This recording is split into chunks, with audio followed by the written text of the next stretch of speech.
Friends, good afternoon. आज हम पढ़ने वाले हैं हमारे अतीत के बारे में।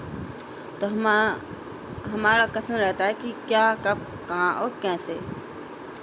जैसे कि फॉर एग्जाम्पल से हम पढ़ते हैं कि एक लड़की है, वो अखबार पढ़ रही, उसकी निगाहें अचानक एक सूखी पर पड़ी 100 साल पहले। वह सोच रही है, कैसे जान सकते हैं कितने वर्षों पहले क्या हुआ था? कैसे जान सकते हैं? कैसे पता लगाएंगे वर्षों पहले क्या हुआ था? यह जानने के लिए कल क्या हुआ था हम रेडियो सुन सकते हैं, टेलीविज़न देख सकते हैं, अखबार पढ़ सकते हैं।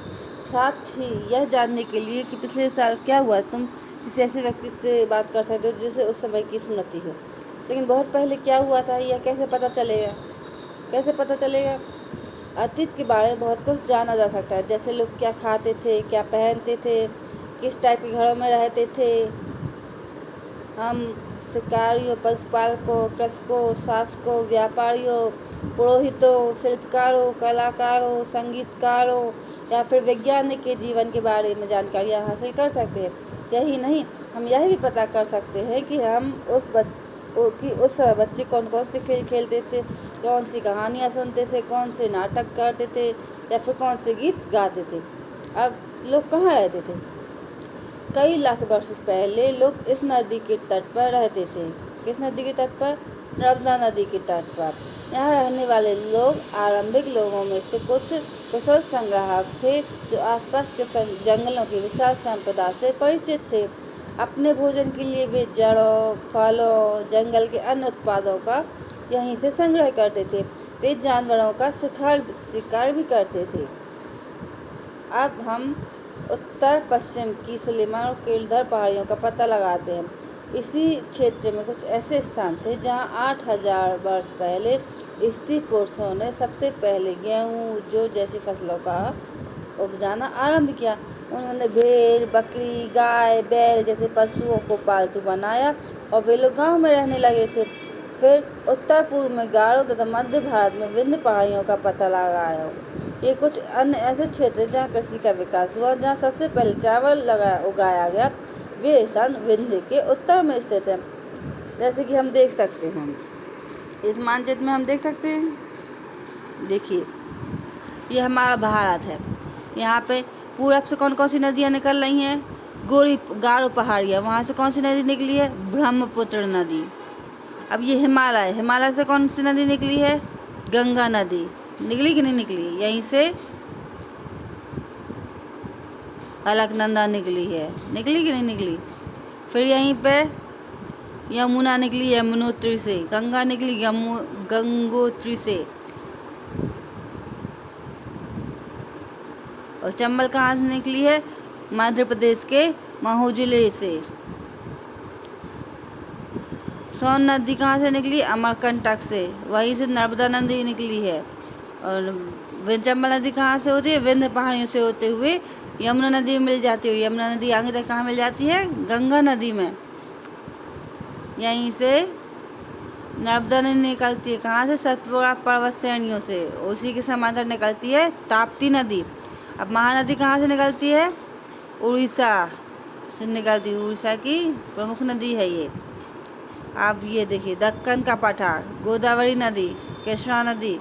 पश्चिम घाट से कौन कौन सी नदियाँ निकलती हैं? तुंगभद्रा, कृष्णा, कावेरी। और पूर्वी घाट से कौन सी नदी निकलती है? पन्नार नदी।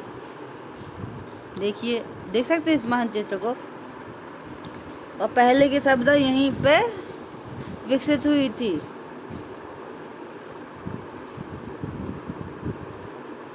अब हम देखते हैं मानचित्र पर सिंधु एवं सहायक नदियों का पता लगा सकते हैं हम, नहीं लगा सकते इस चित्र के मानचित्र के द्वारा। अब सहायक नदियाँ उन्हें कहते हैं जो एक बड़ी नदी में मिल जाती हैं। लगभग 47 वर्ष पहले इन्हीं नदियों के किनारे कुछ आरंभिक नगर फले फूले थे।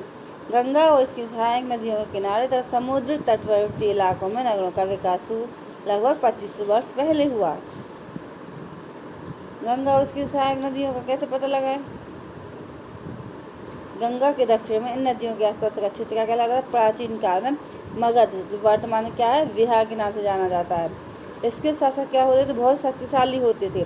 उन्होंने एक विशाल राज्य स्थापित किया एवं देश के अन्य हिस्सों में भी ऐसे राज्यों की स्थापना की, क्योंकि वहाँ पे नदियाँ थी, नदियों के किनारे सभ्यता विकसित हो सकती हैं, वहाँ पर हम अपना राज्य चला सकते हैं, खाने पीने के लिए हमें परेशान नहीं होना पड़ता है, वहाँ पे हम हथियार भी उत्पन्न कर सकते, बना सकते, सब कर सकते हैं। ये नहीं कर सकते। लोगों ने सदैव उपमहाद्वीप के एक हिस्से से दूसरे हिस्से तक यात्रा की। कभी कभी हिमालय जैसे ऊंचे पर्वत, पहाड़ियों, रेगिस्तान, नदियों तथा समुद्रों के कारण यात्रा जोखिम भरी भी होती थी, फिर भी यह यात्रा उनके लिए असंभव नहीं थी। अतः कभी लोग काम की तलाश में तो कभी प्राकृतिक आपदाओं के कारण एक स्थान से दूसरे स्थान पर जाया करते थे। कभी कभी सेना एक क्षेत्र दूसरे क्षेत्र पर विजय हासिल करने के लिए भी ऐसा करती थी। इसके अलावा व्यापारी कभी काफिले में तो कभी जहाज़ों में अपने साथ मूल्यवान वस्तुएं लेकर एक स्थान से दूसरे स्थान भी जाया करते थे। धार्मिक गुरु लोगों की शिक्षा और सलाह देते हुए एक गांव से दूसरे गांव तथा एक कस्बे से दूसरे कस्बे में जाया करते थे। कुछ लोग नए और रोचक स्थानों की खोजने की चाह में भी उत्सुकता की बस यात्रा किया करते थे। इन सभी यात्राओं से लोगों को एक दूसरे के विचारों के जानने का अवसर भी मिला करता। आज के लोग यात्रा कैसे करते हैं? जैसे पहाड़ियाँ हैं, पर्वत है, समुद्र है, इस महाद्वीप की प्राकृतिक सीमा का निर्माण करते हैं। हालांकि लोगों के लिए इन सीमाओं को पार करना आसान नहीं था। जिन्होंने ऐसा चाहा वे ऐसा कर सके, वे पर्वतों की ऊंचाइयों को छू सके, गहरे गहरे समुद्रों को भी पार कर सके। उपमहाद्वीप के बाहर से भी कुछ लोग आए और यहीं बस गए।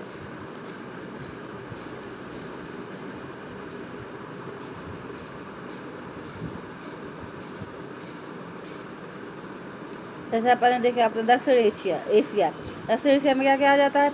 अपना भारत आता है, पाकिस्तान आता है, बांग्लादेश, नेपाल, भूटान, श्रीलंका, अफगानिस्तान, ईरान, चीन, म्यांमार, ये सब क्या है? पड़ोसी देशों को दर्शाते हैं।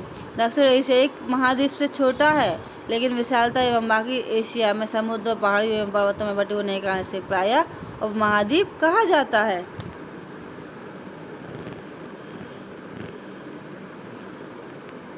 लोग आए यहाँ पर आके बस गए। लोगों के इस आवागमन ने हमारे सांस्कृतिक परंपराओं को समृद्ध किया।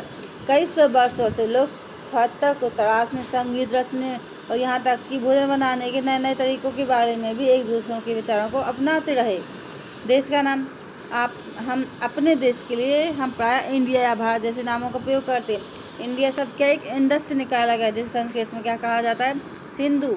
अपने एटलस में ईरान और यूनान का पता लगाएं। कहाँ है यूनान? लगा सकते नहीं है देख के। लगभग 25 वर्ष पहले पूर्व उत्तर पश्चिम की ओर से आने वाले ईरानियों और यूनानियों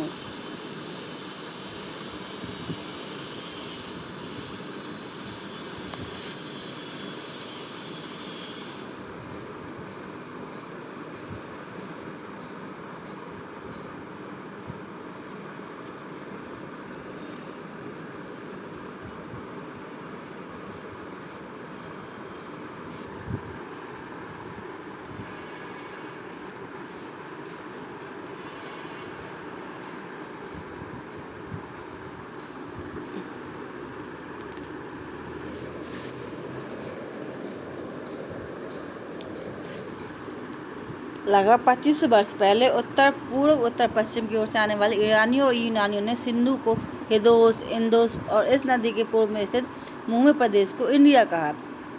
भारत नाम का प्रयोग उत्तर पश्चिम में रहने वाले लोगों ने एक समूह के लिए किया जाता था। इस समूह का उल्लेख संस्कृत की ऋग्वेद में भी मिलता है। बाद में इसका प्रयोग देश के लिए होने लगा। अब अतीत के बारे में कैसे पता चलता है? जैसे कि ताड़पत्रों से पांडुलिपि का एक पृष्ठ मिला। यह पांडुलिपि लगभग 1000 वर्ष पहले लिखी गई किताब बनाने के लिए ताड़ के पत्तों को काटकर उनके अलग अलग हिस्सों को एक साथ बांध दिया जाता था। भुज पेड़ की छाल से बनी ऐसी एक पांडुलिपि को तुम यहाँ से देख सकते हैं। देखिए, यह है एक पत्ते की, इस पर लिखा कर देते पहले। जैसे हमें अतीत की जानकारी कई तरीके से प्राप्त हो सकती है। जैसे हम पुस्तकों से जान सकते हैं, या फिर पांडुलिपियाँ मिलती हैं, या फिर ग्रंथ रहते हैं। इन सब से हमें हमारे अतीत के बारे में पता चलता है। चलता है कि नहीं चला? इतने वर्षों में इनमें से कई पांडुलिपियों को कीड़ों ने खा लिया तथा कुछ नष्ट कर दी गई। फिर भी ऐसी कई पांडुलिपियाँ आज भी उपलब्ध हैं। प्रायः ये पांडुलिपियाँ मंदिरों और विहारों में प्राप्त होती हैं। इन पुस्तकों में धार्मिक मान्यताओं, व्यवहार, राजाओं के जीवन, औषधियाँ, विज्ञान आदि सभी प्रकार के विषयों की चर्चा मिलती है। इसके अलावा हमारे यहाँ महाकाव्य, कविताएं, नाटक भी हैं। इनमें से कई संस्कृत में लिखे हुए मिलते हैं, जबकि अन्य प्राकृत एवं तमिल में हैं। प्राकृतिक भाषा का प्रयोग आम लोग करते थे। अब हम अभिलेखों का अध्ययन कैसे कर सकते हैं? ऐसे लेख या पत्थर या धातु जिससे अपेक्षाकृत कठोर सतह पर उत्कीर्ण किए गए मिलते हैं। कभी कभी शासक अथवा अन्य लोग अपने आदेशों को इस उत्कीर्ण करवाते हैं ताकि लोग उन्हें देख सके, पढ़ सके और उनका पालन कर सके। कुछ अन्य प्रकार के अभिलेख भी मिलते हैं जिनमें राजाओं एवं रानियों के सहित अन्य स्त्री पुरुष ने भी अपने कार्यों के विवरण करवा है, जैसे कि शासक लड़ाइयों में अर्जित विजयों का लेखा जोखा रखा करते थे। लगभग 2500 वर्ष पहले यह अभिलेख वर्तमान अफगानिस्तान के गंधार से प्राप्त हुआ। यह अभिलेख अशोक शासक नामक के आदेश पर उत्कीर्ण करवाया गया। इस शासक के विषय में हम अध्याय 7 में पढ़ेंगे। जब हम कुछ लिखते हैं तब हम किसी लिपि का प्रयोग करते हैं। लिपियों अक्षरों या संकेतों से बनी होती हैं। जब कुछ बोलते या पढ़ते हैं तब हम एक भाषा का प्रयोग करते हैं। यह अभिलेख इस क्षेत्र में प्रयुक्त होने वाली यूनानी या अराई में एक नामक 2 भिन्न लिपियों एवं भाषाओं में हैं। देखिए, देख सकते हैं कि नहीं, एक कहाँ है? अफगानिस्तान के गंधार में। गंधार। इसके अलावा हमें कई अन्य वस्तुएं मिलती हैं जिससे हम अपने अतीत के बारे में जान सकते हैं। जैसे पुरातत्व विभाग हैं, या फिर पुरातत्व विभाग ईंट, पत्थर या उससे बनी इमारतें या अवशेष, चित्र, मूर्ति, ये सब मिलते हैं कि नहीं मिलते?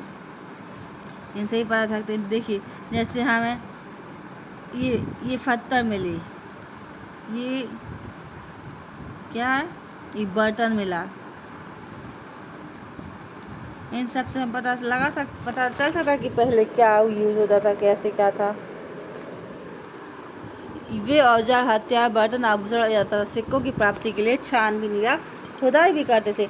इनमें से कुछ वस्तुएं पत्थर, पकी मिट्टी या कुछ धातु की बनी हो सकती हैं। ऐसे तत्व कठोर अथवा जल्दी नष्ट नहीं होते हैं। पुरातत्वविद जानवरों, चिड़ियों या मछलियों की हड्डियां ढूंढते हैं। इससे उन्हें यह जानने में मदद मिलती है कि अतीत में लोग क्या खाते थे। वनस्पतियों के अवशेष बहुत मुश्किल से बच पाते हैं। यदि अन्न के दाने अथवा लकड़ी के टुकड़े जल जाते तो वे जले हुए रूप में बचे रहते हैं और पुरातत्वविदों को यह है इनके अवशेष मिल जाते हैं कि नहीं मिल जाते, ढूंढने को मिल जाते हैं। पांडुलिपियों, अभिलेखों, पुरातत्व से ज्ञात जानकारियों के लिए इतिहासकार प्रायः स्रोत शब्द का प्रयोग करते हैं। इतिहासकार उन्हें कहते हैं जो अतीत का अध्ययन करते हैं। स्रोत के प्राप्त होते ही अतीत के बारे में पढ़ना बहुत रोचक हो जाता है, क्योंकि इन स्रोतों की सहायता से हम धीरे धीरे अतीत का पुनर्निर्माण करते जाते हैं तथा इतिहासकार एवं पुरातत्वविद इन जासूसों की तरह हैं जो इन सभी स्रोतों का प्रयोग सुराग के रूप में अतीत के बारे में जानने का प्रयास करते हैं। अतीत शब्द का प्रयोग बहुवचन के लिए किया जाता है। ऐसा इस तथ्य की ओर ध्यान दिलाने के लिए किया गया है कि अलग अलग समूह के लोगों के लिए अतीत के अलग अलग मायने थे। जैसे पशुपालकों अथवा कृषकों का जीवन राजाओं और रानियों के जीवन से तथा व्यापारियों के जीवन शिल्पकारियों के जीवन से बहुत अलग था। जैसा कि आज भी हम देखते हैं, उस समय भी देश के अलग अलग हिस्सों में लोग अलग अलग व्यवहारों या रीति रिवाजों का पालन करते थे। जैसे कि आज अंडमान द्वीप के अधिकांश लोग अपना भोजन मछलियाँ पकड़कर, शिकार करके, फल फूल के संग्रह से प्राप्त करते हैं। इसके विपरीत शहरों में रहने वाले लोग खाद्य पूर्ति के लिए अन्य व्यक्तियों पर निर्भर करते हैं। इस तरह के भेद अतीत में भी विद्यमान थे। इसके अलावा एक अन्य तरह का भेद, उस समय शासक अपनी विजयों का लेखा जोखा रखते थे। यही कारण है कि हम उन शासकों या उनके द्वारा लड़ी जाने वाली लड़ाइयों के बारे में काफ़ी कुछ जानते हैं, जबकि शिकारी, मछुआरे, संग्राहक, कृषक, पशुपालक जैसे आम आदमी प्रायः अपने कार्यों का लेखा जोखा नहीं रखते थे। पुरातत्व की सहायता से हम उनके जीवन को जानने में मदद मिलती है। हालांकि अभी भी इनके बारे में बहुत कुछ जानना बाकी है। अब तिथियों का मतलब, अगर कोई तुमसे तिथि के बारे में पूछेगा तो शायद तुम उस दिन की तिथि, माह, जैसे वर्ष, जैसे 2000 या इसी तरह कोई वर्ष का पता लगाओगे। वर्ष की यह गणना किसके द्वारा होती है? ईसाई धर्म प्रवर्तक ईसा मसीह के जन्म की तिथि से की जाती है। 2000 वर्ष कहने का तात्पर्य क्या है कि ईसा मसीह के जन्म के 2000 के वर्ष बाद। और ईसा मसीह के जन्म की पूर्व तिथियों कैसे लिखते हैं? ईसा पूर्व मतलब ईसा से पहले। अब इतिहास और उसकी तिथियाँ। अंग्रेजी में BC का तात्पर्य क्या है? बिफोर क्राइस्ट मतलब ईसा पूर्व। कभी कभी हम तिथियों से पहले AD लिख पाते, यानी एनो डोमिनी नामक 2 लैटिन शब्दों से बना है, जिसका तात्पर्य ईसा मसीह के जन्म के वर्ष से है। कभी कभी AD की जगह CE या BC की जगह BCE का प्रयोग होता है। CE अक्षरों का प्रयोग कॉमन एरा तथा BCE का बिफोर कॉमन एरा के लिए होता है। अब हम इन शब्दों का प्रयोग इसलिए करते हैं कि विश्व के अधिकांश देशों में अब इस कैलेंडर का प्रयोग क्या हो गया? सामान्य हो गया है। भारत में तिथियों के इस रूप का प्रयोग लगभग 200 वर्ष पहले आरंभ हुआ। कभी कभी अंग्रेज के VP अक्षरों का प्रयोग, जिसका तात्पर्य बिफोर प्रेजेंट मतलब वर्तमान से पहले है। आज के लिए इतना ही। आप हमारे चैनल को लाइक सब्सक्राइब करना ना भूलें।